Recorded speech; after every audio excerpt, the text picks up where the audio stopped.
This video is brought to you by Surfshark. Stick around to hear more about the discount they're providing to the entire upper echelon community. Alright, I'd like to take a minute here and ask all of you watching this to think about something. Think back however many years it was to your childhood. Think back to the school playgrounds, the backyards, or the parks, and remember a bit of what it's like. Maybe you were the kid who was popular, or the kid who kept to themselves. Maybe you were getting bullied, or maybe even you were that bully. Whatever it was, there's one thing we should all recognize, and that thing is one of the most important lessons in life. Learn from your mistakes. I like to think I learned from mine, but the cold hard truth is that whether or not it's a park or a playground or a backyard, there are rules. Not the rules of your parents or the rules of the teachers, the rules of common human decency.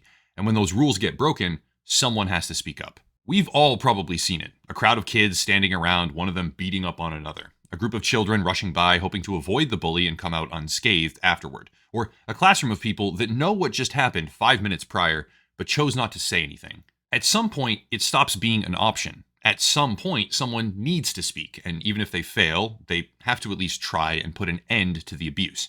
What is happening right now is rather simple if we view it through that lens. I am in a crowd of children, standing in a circle, where one child is in the middle trying to hurt the other. Not just rough him up, by the way, he's trying to finish him off. And a few of us are speaking, we're raising our voices, or starting the rumblings of, hey, that's wrong, wait, this isn't good, but there comes a time when someone needs to actually step forward physically, no matter what the outcome. Alex, you're not really my bully, not right now. You probably never even were a bully, to be honest, 10 or 20 years back, but that's what you have become. You are standing in a room of your peers, trying to hurt another person, and you know that it's wrong. You know full well that what you are doing will pollute your name and soul forever, and yet you have not stopped. For years, you have not stopped. And today, for better or for worse, I'm trying to stop you, and I hope that by the end of this, you'll actually understand why. This video has taken me longer than expected to publish, to say the very least, and the reason for that is very simple. I wasn't actually sure how to handle it. The truth here is that I have an unparalleled level of access and knowledge inside the life of Alex Edson, but with that knowledge, there's a hefty degree of responsibility. I've been forced, probably for the best, to carefully consider the fallout of what I now discuss because the reality of the situation is that Alex Edson seems to be mentally unwell. He appears to be, from my perspective at least, an unhinged, unstable, and highly obsessive individual who is now having a widespread negative impact on the world around him. Not only that, but this pattern of behavior has persisted, without fail, for at least the past 4 to 5 years, culminating in a situation that has now gone mainstream, of course, on YouTube, where Alex Edson, through a channel called Business Casual, is attempting to delete the livelihood of a mildly similar creator named Magnates Media. I'd like to define my goals here very, very carefully. The video has one singular intent. Show Alex Edson that the only logical course of action is to drop the copyright claims and back away from the YouTube platform. If he ignores this advice and files a lawsuit of any kind, he will destroy himself so completely it will go down in YouTube history, and part of me actually wants to see it happen. In a sense, if I were a much more greedy individual, I would desperately want him to sue. Why? Well, because a lawsuit of this kind at this stage, with the information that I have, and I continue to find every day, would catapult my channel to a main stage spotlight brighter than I've ever seen in my entire career. A lawsuit right now would conjure viewers, subscribers, advertising dollars, and more from every corner of the YouTube ecosystem, not just for Magnates Media, but also for me, and it's important for me to make that clear. I believe, and this is 100% personal opinion, I am not a legal consultant nor a practicing lawyer of any kind, despite the fact that I have now perfected and streamlined my own ability to retain multiple separate and reputable law firms at the drop of a pin, but I believe with every fiber of my being that Magnates Media would destroy Alex Edson in such a decisive way it would become case law. Not only would the lawsuit be used by the entire YouTube community for years to come as a front and center example of how and when to destroy malicious copyright abusers in a court of law, it would also open the door for a countersuit. There are substantial damages in play here, since Magnates Media is a rapidly growing and highly successful channel. Between privated videos, suppressed content as a direct result of Alex Edson himself, and what appear to be hollow, decidedly malicious threats, the list is getting rather long, but suffice it to say that we are effectively faced with two separate outcomes. Option A. Alex Edson decides to file a lawsuit against what he knows is non-infringing content, which is now disputed, by the way. The result of this is reputational suicide in the business and creation world. The stink of that decision will never wash off, and yes, Alex, you'll probably have to change your name in order to keep scheming the same way you are now. In the end, that's your choice, but these are the circumstances as I see them. Option B, a far more desirable outcome for well, monetarily speaking, just Alex, is that he does not file a lawsuit. He drops all existing claims and fades away into the dark, pursuing his AI patents that he has now been obsessing over relentlessly without interfering on YouTube anymore, ever again, forever. Option B is what Magnates Media is looking for. You're lucky, Alex. If it were me, I'm not entirely sure you would even get this option. But John, the owner of Magnates Media, is an incredibly composed, thoughtful, and considerate person. His attempts to end this amicably have been nothing short of astounding, by the way, and out of an abundance of respect for him, I'll be crafting this video with the express and only intention or endeavor of showing you, Alex Edson, that option B is your only hope. Let's begin. In a minute. All right, pause. Today's video sponsor, Surfshark, is the longest running supporter of the channel. The partnership we hold has allowed me to create numerous different projects and elevate the quality of work with additional team members. I greatly appreciate their flexibility when it comes to my creative freedom, and I hope to see the relationship continue. Surfshark is a VPN, virtual private network, and VPNs protect you from a bunch of different things. Certain types of phishing attacks, malware, DNS tunneling, DDoS attacks, especially, you name it, it happens, and also shields you to a degree from the inevitable and constant data harvesting as well as tracking from big tech companies. For those more focused on raw entertainment value, which is perfectly fine, Surfshark can unlock additional content on streaming websites, like Netflix, for example. This is a direct result of how licensing agreements operate, but I won't bore people with the details. Simply change your region and enjoy increased options in your video library. Surfshark can get you around regional censorship, such as government restrictions on certain websites, and also offers encryption, IP protection, or more importantly, modification, and much more. That's not even the end. Surfshark has a large number of uses for a multitude of problems, but for the sake of time, all I have to say is that if you click the link down below right now today, using promo code Echelon, you can get 3 full months entirely for free. Again, that's promo code Echelon with 3 entire months for free, not just a discount, if you click the link down below in the description. Big thank you to Surfshark for sponsoring the channel. All right, sometimes it can be hard to impress upon people the reality of a situation in just one YouTube video. Truth be told, there are, at this stage, dozens, closer to hundreds of hours of research invested into the saga, with multiple sources, cross-referencing, ID verification, and open-source intel gathering. It's critical to understand that everyone makes mistakes. Alex is no different in that regard, but the important distinction to make here is that Alex Edson is not learning from his mistakes. We've all done things we regret. Every single one of us. It's called being human. But there's a difference that must be recognized between someone who makes a mistake and learns from it, and someone who continues to make those mistakes that harm people, with persistence and aggression for years. That is what I see in Alex Edson. To understand this, we need to go back about 5 years in the past and look at who he really is. To explain the situation, we need to understand the man himself. Alex Edson is a self-professed serial entrepreneur and investor. Tell me where I heard that one before. According to his profile on Indie Hackers, which I obtained from looking at the cached version of the website, since the original post appears to have been taken down. For context, Alex Edson now seems to be scrubbing large portions of his prior online presence, but anyway, according to his profile on Indie Hackers, where he has recently been posting job opportunities seeking to, quote, reinvent the US patent system, end quote, he has built and sold 3 companies, the latest of which allegedly awarded him $2.25 million. By any and all metrics available to me, Alex Edson seems to be a prolific and successful businessman, but if he is truly intent upon targeting and deliberately harming YouTube creators, well, in the business of hurting people, sometimes you meet someone who wants to fight back.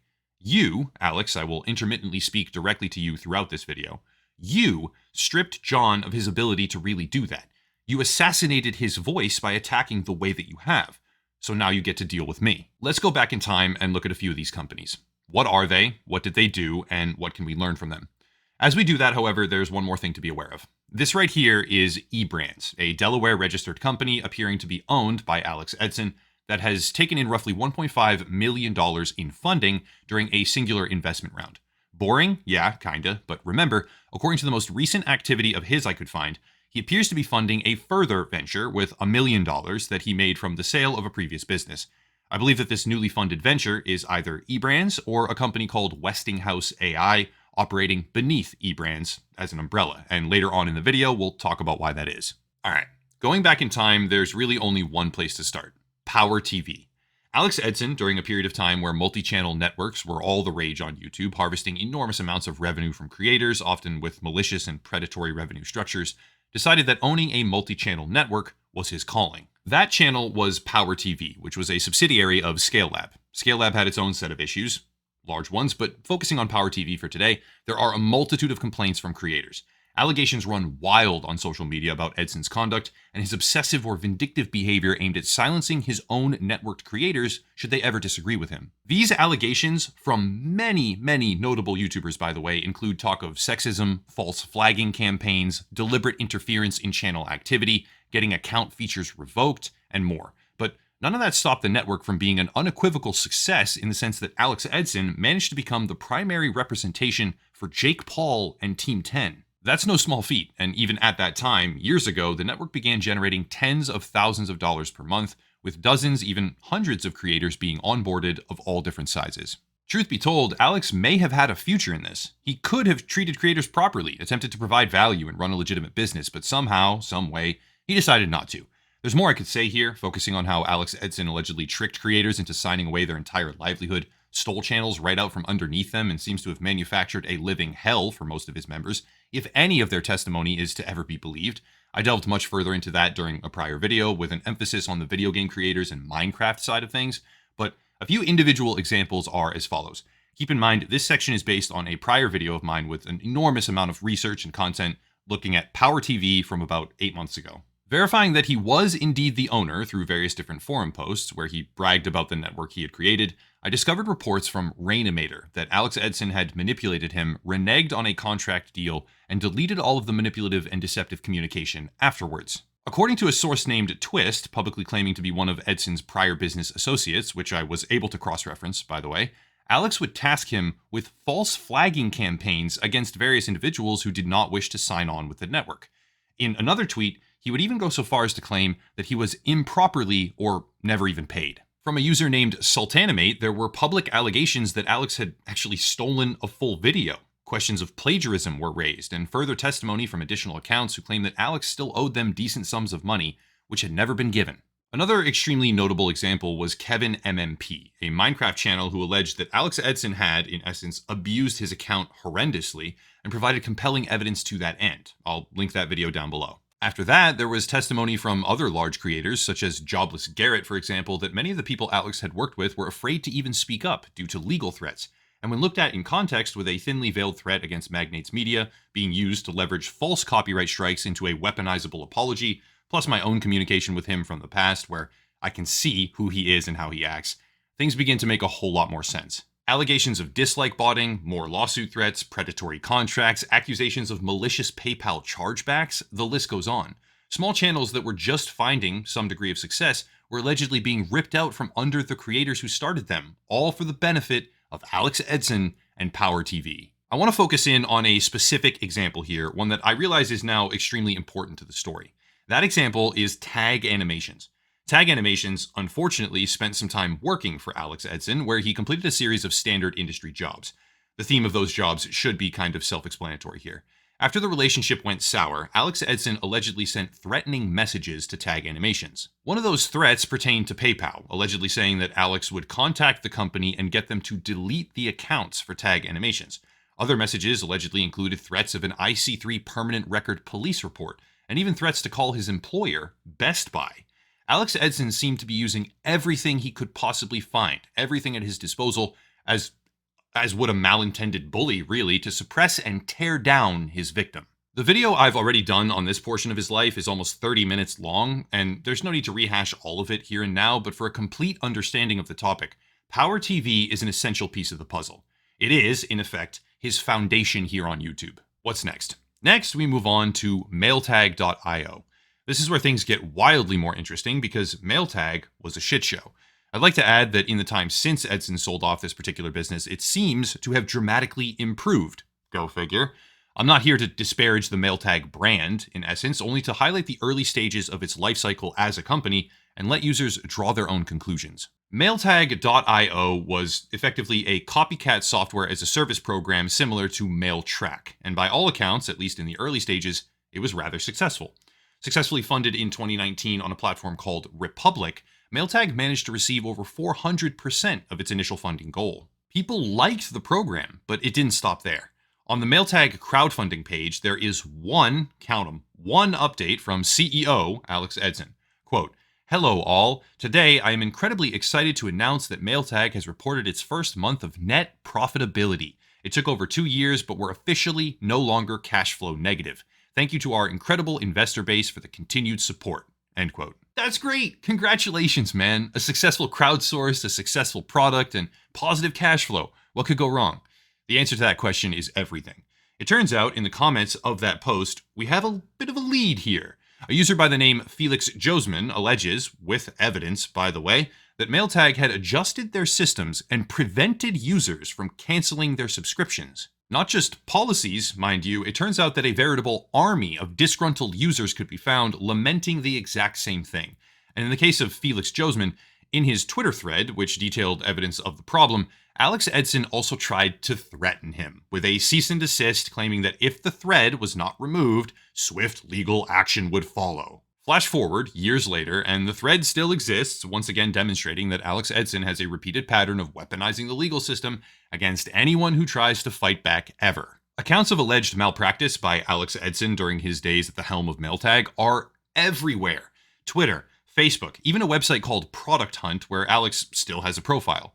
That website contained many user comments, which can be seen here on screen, scrolling by, and I'll choose a couple to read right now for the sake of impact. Quote, "Don't buy, it's a scam. Pros, good in the very beginning. Cons, it's a scam. They started charging my card and didn't allow cancellation. Had to report fraud case to my bank plus replace card." End quote. Funnily enough, this happens to be in the same location as Edson's own ramblings, claiming that his team were consuming an illegal amount of Red Bull to get features out quickly or on time. And yet, what's this right here? Never buy MailTag. Never give your credit card info to MailTag. Below are reasons and my poor story. In their dashboard, there is nowhere to delete your credit card, nowhere to cancel subscription. I was their customer in the past years. Now I want to stop and remove my card. But I can't remove my card from their payment system.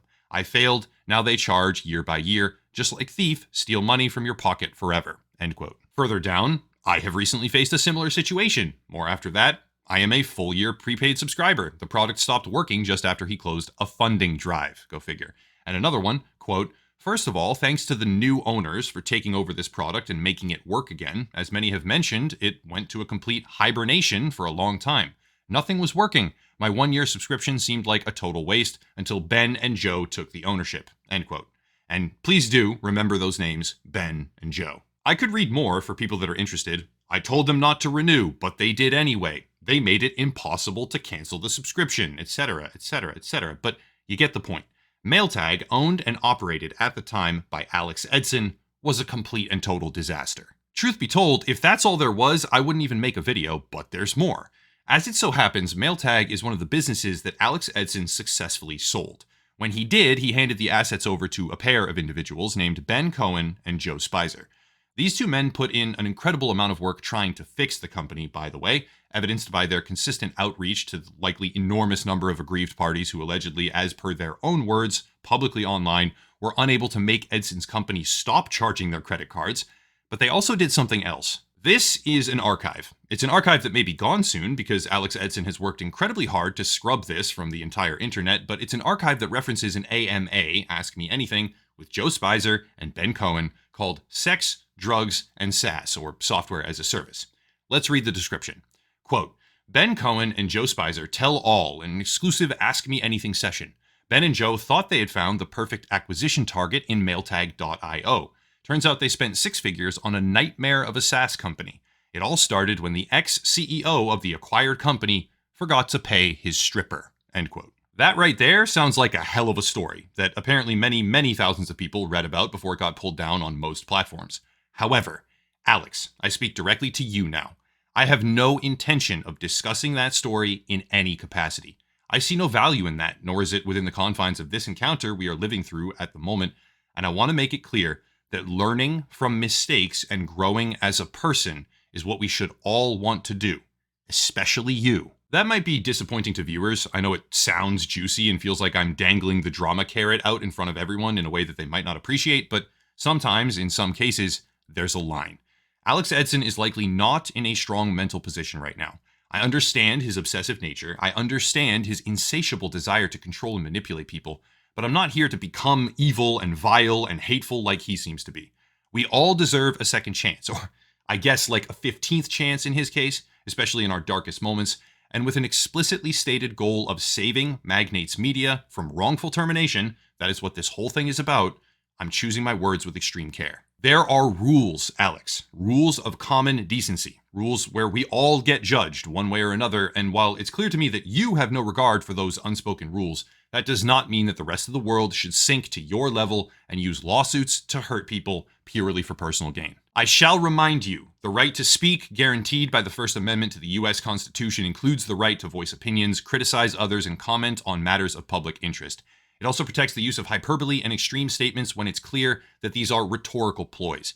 I would say, with unshakable confidence, that your actions deliberately targeting a creator like Magnates Media of his size and reputation, and your lawsuits or threats to that end pertaining to TV Novosti and YouTube in particular, which is a platform on which I and billions of others operate, is a matter of public interest. Moving on, we arrive at business casual. Many people watching this will likely already be aware of the basic chain of events with regards to the business casual channel, but let's do a short recap. Alex Edson bought the channel. He was not the original creator, and then proceeded to try and build on top of it. That's fine, in theory, until he began weaponizing the content on that channel to make legal arguments against the very fabric of YouTube copyright. Contrary to what he could have done, which is defend YouTubers and be a force for good on the platform, which he kind of tried to pretend like he was, he became a force of evil. Weaponizing the smallest amounts of content imaginable, he attempted to strike down the entire Russia Today network. For unrelated reasons, YouTube did in fact suspend advertising dollars in the Russian Federation, as well as permanently suspend the RT network, but Edson wasn't finished. Owing to the fact that global sanctions appear, in my interpretation, to have prevented them from even having proper legal representation in the chosen court of law that Alex Edson used, RT lost the case. There was a default judgment against them in the amount of $75,000 plus legal fees, but the very same sanctions actively hindering their defense entirely also very well may hinder the payout. Alex Edson would immediately claim, very publicly I might add, that this victory was absolute, and would even go so far as to say the following, quote, "Happy to announce that Business Casual has won its lawsuit against Russia Today. We are donating our court-awarded proceeds to Ukraine by purchasing 50 drones to rain grenades on Russian invaders. Slavy Ukraini, join us comrades," end quote. Well, now hang on a minute, because as I made this video, turns out he actually deleted that claim. He no longer is publicly claiming to have donated the full sum of the lawsuit winnings to Ukraine to buy 50 drones. I really just do think it's hilarious that I'm catching him in real time trying to cover up lies. I mean, come on, man, this is over. 50 drones. That's oddly specific. According to the BBC, DJI Mavic drones are the most popular type of drone being used in the conflict as of right now. DJI Mavic drones cost roughly $2,000 each, 1,600 euros. Alex Edson has claimed that precisely 50 drones are being purchased, 100,000 US dollars, to help in the conflict. But the same sanctions awarding him a default judgment in the first place are almost certainly preventing him from getting the court-ordered payment. I do not believe in the slightest that Alex Edson has actually donated anything to Ukraine. I challenge him to show a $100,000 donation right now with timestamp documentation. I'll check whatever screenshots he can produce using modern photo forensic tools, because it is my belief that he has lied yet again. I am of the opinion that perhaps nothing was donated to Ukraine, or, more likely, an incredibly small amount of money, just so he could get the screenshot. Far smaller than $100,000, to say the very least, because the payout for that lawsuit is almost certainly not even claimable right now. If you can prove me wrong, Alex, that would be enormous for your cause, and perhaps this will force you to follow through on your claims and maybe help recover some shred of dignity on your part by actually supporting Ukraine instead of using the conflict as a self-centered prop in your own schemes for an unhinged social media campaign for support, but we'll see. Either way, to be honest, I don't care in the slightest, but the point here is to establish a record of who you are, since the pattern of behavior that I see is chronically, habitually, and intentionally malignant. This is the part where I give you, the viewers, my opinion on the most likely current state of affairs.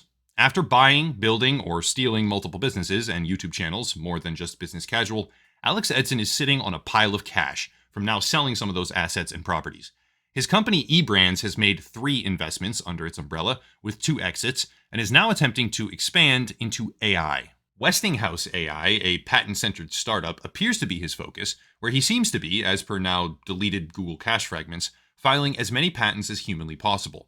His likely target is Amazon or Google, again, maybe Microsoft or some other large player in the upcoming AI space, and his tactic, surprise, surprise, Sue them. Maybe someday, in the future, some kind of infringement will allow him to file a lawsuit for stealing his property or his ideas, and when he sues, maybe he wins big. He's one of those people, and you know what? That's fine. If he wants to make money that way, targeting large corporations and using a legal framework that we do in fact have in this country, I'm not here to stop him. But when he targets individual YouTubers with proven fraudulent and blatantly malicious copyright lies, well, in that case, I'm right here, and I need to stop him. To further underscore what's happening here, Alex Edson had, or perhaps even still has, a goal of registering and protecting the color purple that Business Casual uses, and the name. In theory, that's fine. You can protect your property with legality. There's no argument there. That is not an issue. But Edson isn't really trying to do that. Edson is trying to find as many ways as humanly possible to sue people. And when that behavior is affecting the world of YouTube, well, that's the world I live in. If he will file a copyright strike, not a claim or a block or anything else that's lower down on the totem pole, a strike against a channel, when that channel did not even copy his parallax animation, which has been categorically proven, by the way, in the very same example he tried to use as a threat against his victim, then his motivations become clear. He is not trying to protect himself. He is trying to financially hurt people. Something tells me, call it a gut instinct, that he has been unceremoniously fired by his own legal team, at least once in the past, likely multiple times. Something tells me, call it another gut instinct, that his obsessive tendencies are likely indicative of a dependency on Adderall. Not a doctor, so take that for what you will. This is my opinion of him based on the action pattern I see, among other things, and that kind of instability is not to be taken lightly. Still further, it appears that Alex is now resorting to privacy complaints. The kicker? He seems to be filing privacy complaints because people showed his public YouTube channel page. That's it. So far, he seems to have hit me with actually 7 of them, where the claim is, they were thrown out, by the way, where the claim is that by showing the public Business Casual 1 million subscriber channel homepage, I have violated his privacy. In all seriousness, we're approaching a threshold of delusion here that may have no cure. I'll say it again because the video is long enough already. My one and only goal is to shut Alex down. My entire effort is based on the assumption that he may still possess some semblance of rationality and can be reasoned with. To that end, I'll try again. You will destroy yourself, Alex. If you continue to attack YouTubers, there will be, I guarantee you with 100% certainty, there will be a crowd-funded legal effort against you that includes a countersuit and brings to light things that you clearly want hidden. I am offering you a chance to walk away. Drop the strikes, never file any strikes again. You should be stripped of your ability to do so in perpetuity, by the way. Go back to your patents and look for ways to rip off big companies. Leave the YouTube community in peace. You might even be surprised because people lose interest fast, and when you walk away, so will we. But right now, you are an existential threat to the balance of the YouTube ecosystem, and if it comes down to a legal fight, you'll be fighting a lot of people, a lot of communities, with a lot of money and a lot of love for each other, and a whole lot of friends on top of that. I could keep going, there's more to say, and certainly more to find, but that should be enough to accomplish my goal. If not, well, you cannot say that I didn't warn him. Alex, on a human-to-human level, this is over. You are beaten. You can lie or try and leverage the legal system, but the effects of that will be catastrophic. Any case you file at this point will explode into the public sphere of YouTube.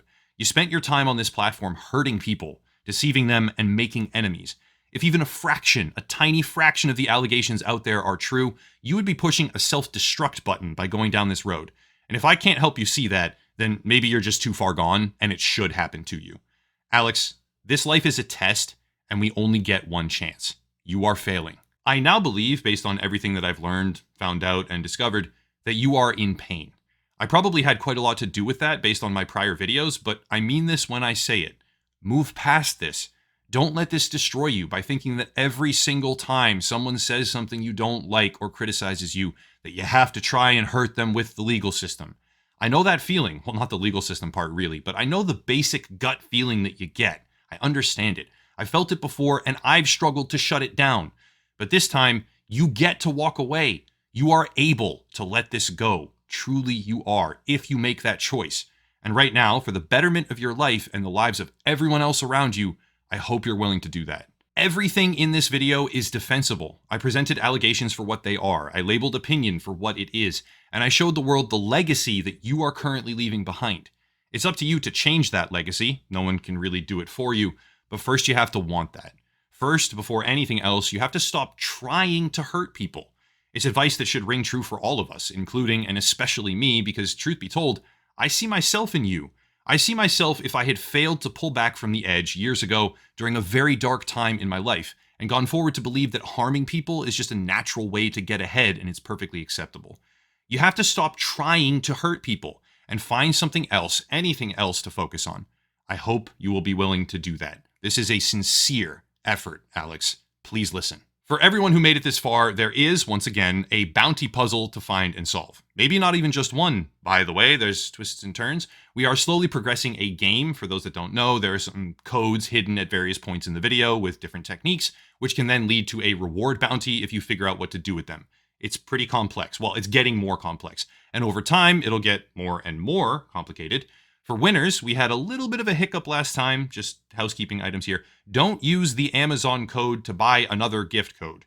I'm pretty sure it's an anti-money laundering measure, and it'll get your Amazon account suspended. It's against their terms of service. You've been warned. We had an issue with that. It's solved now, but their Amazon codes are the rewards. For now, we're looking for a better system. Eventually, yeah, there'll be a different delivery method, a much better delivery method. We're going to have custom solutions to all these different things and rooms and parts of websites and all these different tactics. But for now, good luck to all hunters. The last puzzle took over 5 hours to solve. This one will probably be slightly quicker, maybe, but please do be patient. It's a learning experience for us as we make a puzzle that is, as far as I can tell, almost entirely unique on all of YouTube.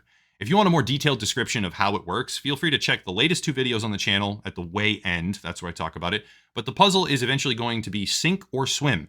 It will get harder and harder and harder with less and less explanation of any kind. Thank you to those who have decided to play. We'll ramp it up over time. Links are down below. For puzzle hunters, you should probably start at the way bottom of the description. That's where I'll post updates about the challenge, and that's where resources relevant to the challenge can be found. There's a few of them. But for everyone else, standard stuff. Social media, YouTube alternative, video sponsor, and more. But I'll cut it there and stop rambling. As always, thank you all for watching, and have a nice night.